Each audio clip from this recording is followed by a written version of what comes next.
बिस्मिल्लाहिर्रहमानिर्रहीम। अस्सलाम वालेकुम नादरीन, आप यूट्यूब चैनल देख रहे हैं। मैं इमरान खान हूँ।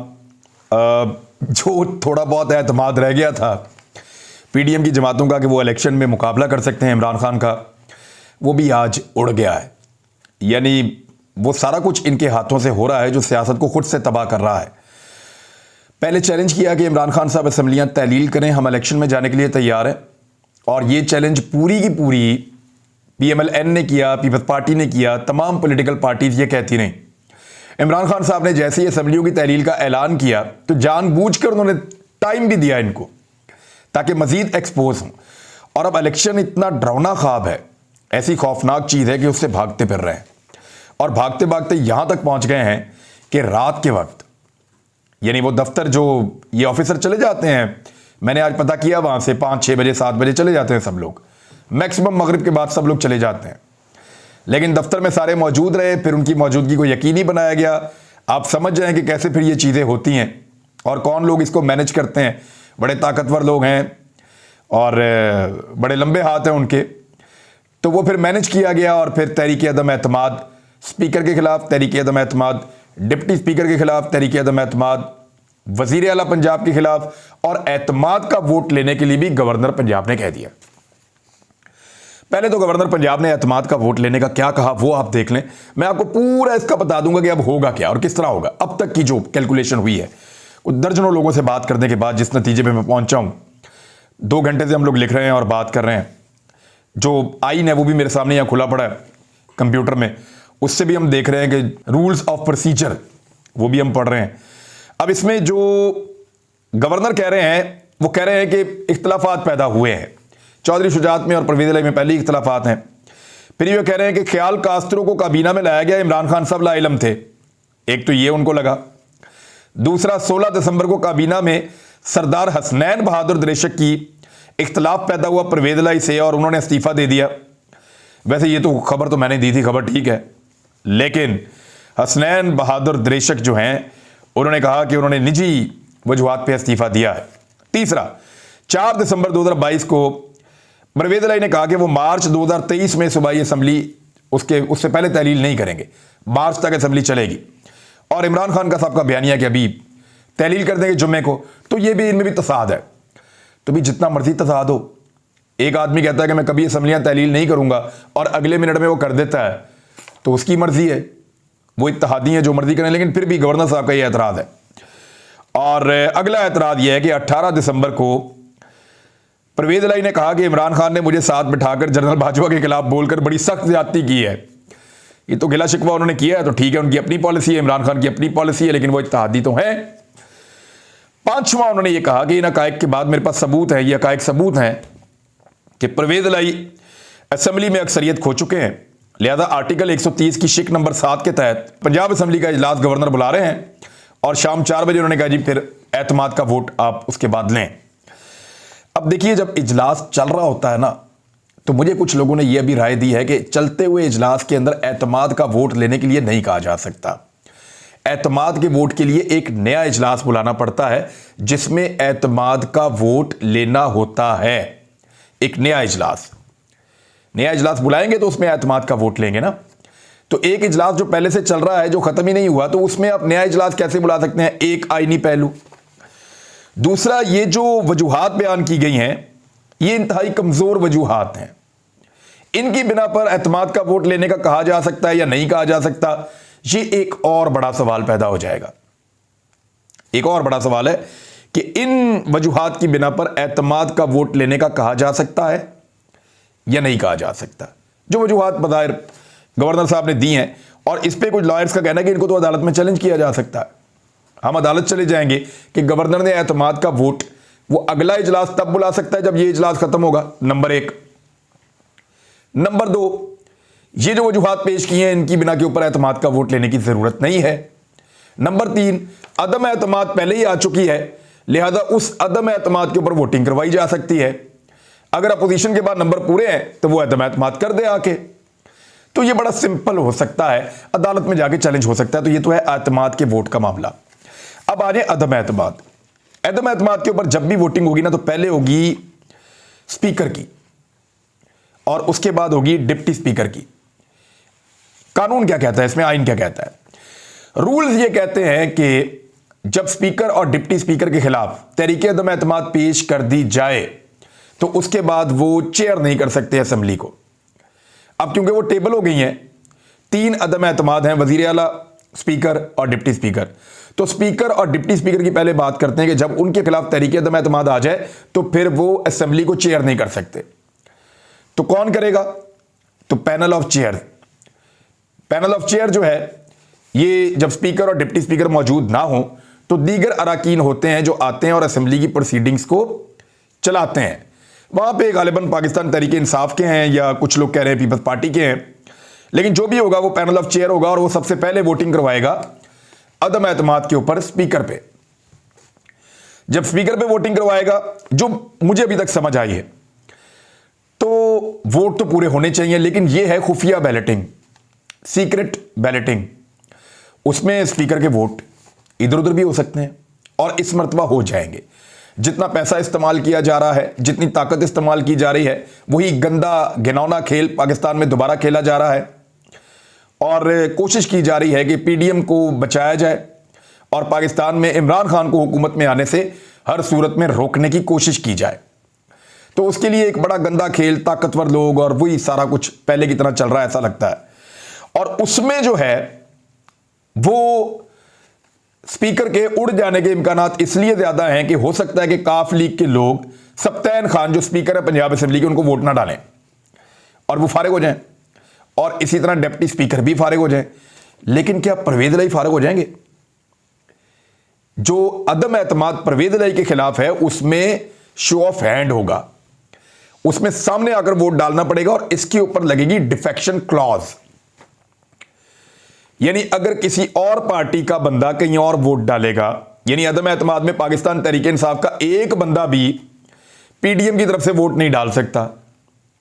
रीजन क्या है? पाकिस्तान तहरीक इंसाफ का एक बंदा भी अगर तहरीक अदम एतमाद में उधर जाएगा तो ना उसका वोट काउंट होगा और वो डी सीट भी हो जाएगा और इमरान खान ने आइंदा टिकट भी नहीं देना, तो फायदा ही कोई नहीं होना। तो इनका बंदा तो खरीदा नहीं जा सकता। 180 बंदे तो आप कर लें साइड पे, बाकी रह गए 10 बंदे जिनका ताल्लुक है मुस्लिम लीग काफ से।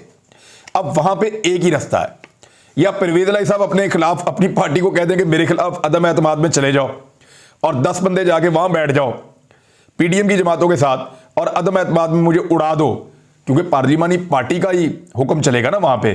तो पार्लिमानी पार्टी वहां पे ये कह दे कि परवेज इलाही के खिलाफ जाना तो हो जाएगा।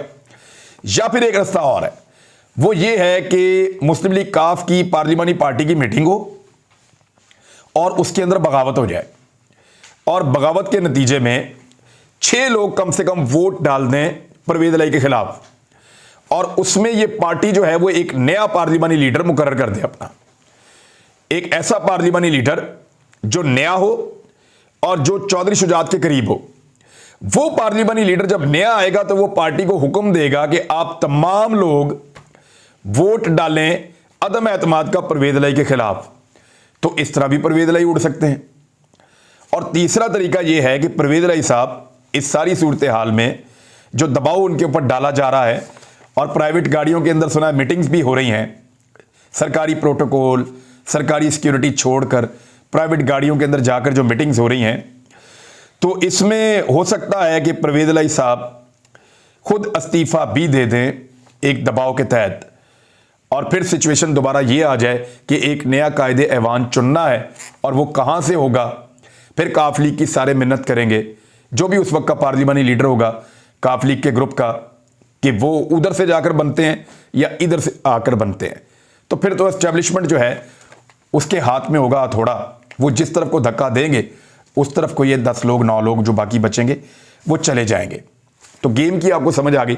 लेकिन अगर परवेज इलाही साहब ने अपनी सियासत बचानी है, देखिए उनको वोट चाहिए पाकिस्तान तहरीक इंसाफ के और सपोर्ट चाहिए ताकतवर लोगों की, यानी वो एस्टेब्लिशमेंट की सपोर्ट चाहते हैं और पीटीआई का वोट चाहते हैं। ये दोनों चीजें एक साथ नहीं मिल सकती। पीटीआई का वोट आपको मिल सकता है, लेकिन अगर एस्टेब्लिशमेंट की सपोर्ट आपको चाहिए तो ठीक है, आप उनके साथ ताल्लुकात जरूर रखें, लेकिन पीटीआई के साथ आप धोखा ना करें। अगर आप पीटीआई के साथ धोखा करेंगे तो आपकी हालत हो जाएगी वट्टू साहब वाली। मंजूर भट्टू साहब एक दफ़ा इसी तरह की ब्लैकमेलिंग में वज़ीर आला पंजाब तो बन गए, लेकिन उसके बाद से लेकर अब तक उनकी सियासत जो है वो बहुत छोटी सी रह गई, बहुत माइनर सी। तो क्या चौधरी अपनी सियासत को इतना सुकेड़ना चाहते हैं, बिल्कुल ख़त्म करना चाहते हैं? बज़ाहिर जो वो कर रहे हैं उससे तो फिर ख़त्म हो जाएगी। सारा कुछ आकर दोबारा चौधरी परवेज़ इलाही पे रुकता है। डिपेंड करता है कि चौधरी परवेज़ इलाही अपनी सियासी मुस्तकबिल का फैसला क्या करते हैं और कैसे करते हैं। तीन चीज़ें हैं, अगर तो चौधरी परवेज़ इलाही साहब ने तहरीक इंसाफ के वोट हासिल करने हैं तो तीन चीज़ें उन्हें करनी पड़ेंगी। नंबर एक, जितना भी उनके ऊपर दबाव आए वो इस्तीफा ना दें। नंबर दो, अपनी जमात को अपने कंट्रोल में रखें। कम से कम 6 से 7 बंदे उनकी जमात के उनके अपने कंट्रोल में होने चाहिए, यानी उनके अलावा मजीद 5 बंदे उनके कंट्रोल के अंदर हों, ताकि पार्लिमानी लीडर उनकी पार्टी का तब्दील ना हो सके। क्योंकि पार्लिमानी लीडर जिस तरफ को हुक्म दे देता है, पूरी पार्टी को फिर वहीं पे वोट डालना पड़ता है। एतमाद के वोट में, आदम एतमाद में, जैसे भी है वो उनको उसी तरफ जाना पड़ता है। बहरहाल ये हो गया जी, अपनी जमात को कंट्रोल में रखें। और तीसरा, जैसे ही उनका दाव लगे, यानी अदम एतमाद की तहरीक नाकाम हो, उसी लम्हे वो असम्बलियां तहलील कर दें। लेकिन एक बात जो है वो इसमें साबित हो गई है, और साबित ये हो गया है कि पीडीएम की जमातें जो हैं उनमें अब वो दमखम नहीं है कि वो मुकाबला कर सकें इलेक्शन के अंदर। एक आखिरी दाव है, इसके साथ कितना लंबा किया जा सकता है। यानी मेरी इंफॉर्मेशन के मुताबिक पीएमएल-एन के 2 लोगों ने एक सूबाई वजीर पाकिस्तान तहरीक इंसाफ के उनसे राब्ता किया है, एक आदमी ने एक और एमपीए से राब्ता किया है, और इस तरह कुछ 6 लोग पीएमएल-एन के राब्ते में हैं पाकिस्तान तहरीक इंसाफ के लोगों के साथ। और वो बार बार ये कह रहे हैं कि आप हमें टिकट दे दें, पाकिस्तान तहरीक इंसाफ का हमें गारंटी करें कि फ्यूचर हमारा आपके साथ होगा, तो हम इस्तीफे दे देते हैं सूबाई असम्बली से। अगर ये इस्तीफे आ जाते हैं 6 तहरीक अदम एतमाद से पहले, तो फिर तहरीक अदम एतमाद भी कामयाब नहीं हो सकती, फिर अल्टीमेटली इलेक्शन में ही जाना पड़ेगा। और अगर इन 6 इस्तीफों के अलावा देखें, मुस्लिम लीग काफ के जितने लोगों को परवेज़ इलाही साहब ने अपने साथ 10 लोगों को रखा हुआ है, उन सबको यह लालच दिया हुआ है कि पाकिस्तान तहरीक इंसाफ की जो मकबूलियत है वो आपके काम आएगी। कैसे काम आएगी? जनरल इलेक्शन में हम पाकिस्तान तहरीक इंसाफ के साथ अलायंस करेंगे, आपको पास हमारा टिकट होगा, पाकिस्तान तहरीक इंसाफ का वोटर इमरान खान के कहने के ऊपर आप लोगों को वोट डालेगा। इस तरह आप लोग बड़े आराम से इलेक्शन जीतकर वापस असेंबली में आ जाएंगे, और फिर इस तरह हम एक इत्तेहाद बनाएंगे और आपको वजारत शजारत भी मिल जाएगी, आप तगड़े रहेंगे, सियासत आपकी जिंदा रहेगी। अब उन काफ लीग के लोगों में से भी चंद को इस बात का बड़ा शिद्दत से एहसास है कि वोट उनको पाकिस्तान तहरीक इंसाफ का पड़ना है, और उनमें से भी 3 लोग ऐसे हैं मेरी इत्तला के मुताबिक जो इमरान खान के कहने के ऊपर रिजाइन कर सकते हैं। तो इस तरह लगभग कोई 8 से 10 लोग पीएमएल-एन के और पीएमएल-क्यू के, और एक आधा और भी है कहीं से, वो भी ये इस तरह रिजाइन कर सकते हैं। और अगर ये लोग रिजाइन कर देंगे तो फिर पाकिस्तान तहरीक इंसाफ के हाथ में गेम वापस आ जाएगी, लेकिन 2 महीने बाद, ज़िमनी इंतखाबात के बाद। लेकिन ये एक ऐसा आईनी और कानूनी बहरान पैदा होगा पाकिस्तान में, पंजाब में, पाकिस्तान के सबसे बड़े सूबे में, जिसमें बहुत अजीब सूरत हाल होगी और बड़ी अजीब खबरें आपको सुनने के लिए मिलेंगी। और ये सब कुछ पता है पाकिस्तान में कब हो रहा है? ये सब खरीदो फरोख्त, करोड़ों रुपए इधर, करोड़ों रुपए उधर, उसको खरीद लो, उसको मना लो, इसको दबा दो, इससे खुफिया मीटिंग कर लो, फलां की हुकूमत बचा लो, उसको आने से रोको।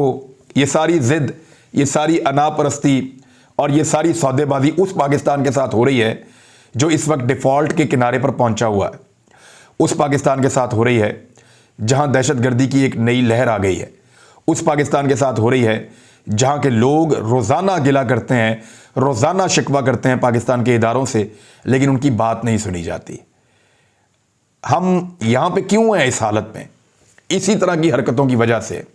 आपने इन सियासतदानों को इतनी संजीदगी से कभी पाकिस्तान की मईशत पे काम करते देखा? नहीं देखा होगा। कभी आपने पाकिस्तान के मसाइल के हल के लिए इनको इस तरह इकट्ठे होते हुए देखा? नहीं देखा होगा। महंगाई को कम करने के लिए इनको कभी इस तरह का भाग दौड़ करते हुए आपने देखा? नहीं देखा होगा। ये जब इकट्ठे होंगे अपने इक़्तिदार के लिए, अपने एनआरओ के लिए, अपने केसेस से बचने के लिए, माल इकट्ठा करने के लिए, माल को साइड पे लगाने के लिए, इसी काम के लिए हमेशा इकट्ठे होते हैं। और बदकिस्मती से पाकिस्तान की एस्टेब्लिशमेंट इसके अंदर अपनी इज्जत गंवा रही है। अब तक के लिए इतना ही। अपना ख्याल रखिएगा, अपने चैनल का भी। अल्लाह हाफ़िज़।